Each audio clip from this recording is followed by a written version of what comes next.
অনেক দিন আগের কথা। রতনপুর গ্রামে থাকতো দুজন ছেলে। একজনের নাম পলাশ, অন্যজনের নাম রাকিব। পলাশ, জানিস তো গতকাল বাবার সাথে শপিংয়ে গিয়েছিলাম।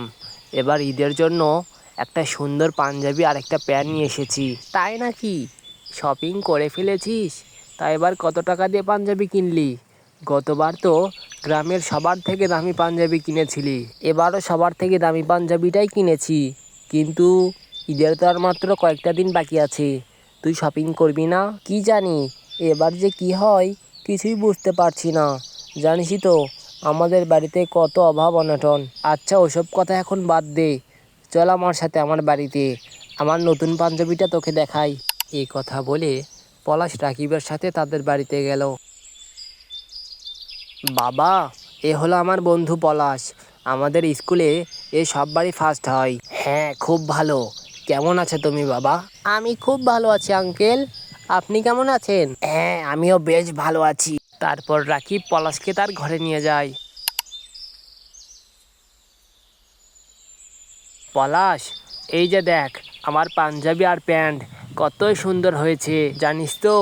এগুলো আমার বাবা পছন্দ করে কিনে দিয়েছে। ওয়াও, পাঞ্জাবির কালারটা খুব সুন্দর রে, আমার দেখে তো বেশ পছন্দ হয়েছে।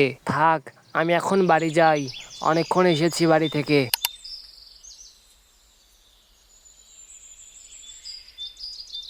মা, এখানে মন খারাপ করে বসে আছো যে? বাবা কোথায়? বাবাকে তো দেখছি না।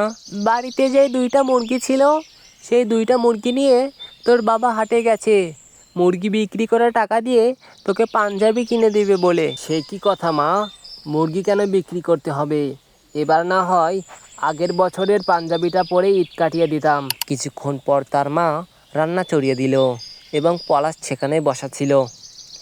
পলাশ, পলাশ, বাবা বাইরে আয়, দেখ তোর জন্য পাঞ্জাবি নিয়ে এসেছি।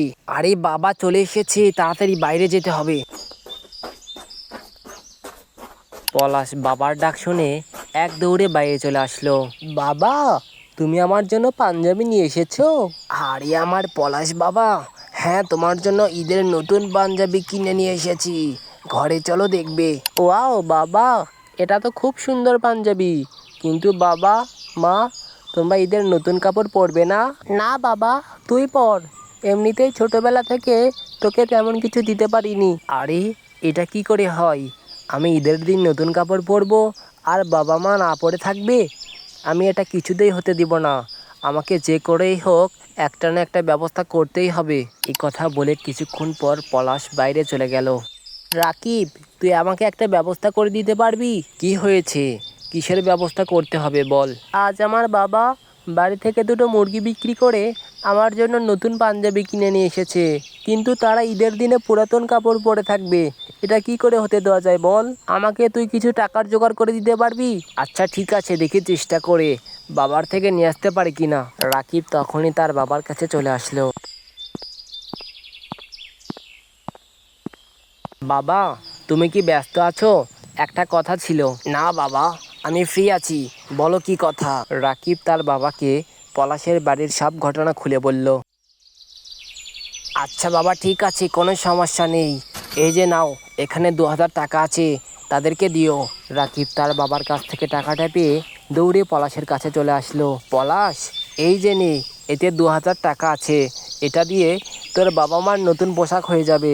বন্ধু, তোকে যে আমি কি বলে ধন্যবাদ দেব, আজকের এই কথা আমি সারা জীবন মনে রাখবো। এরপর পলাশ তার মা বাবার জন্য কিছু নতুন জামা নিয়ে আসলো। বাবা, এই যে নাও, তোমাদের দুজনের নতুন জামা নিয়ে এসেছি।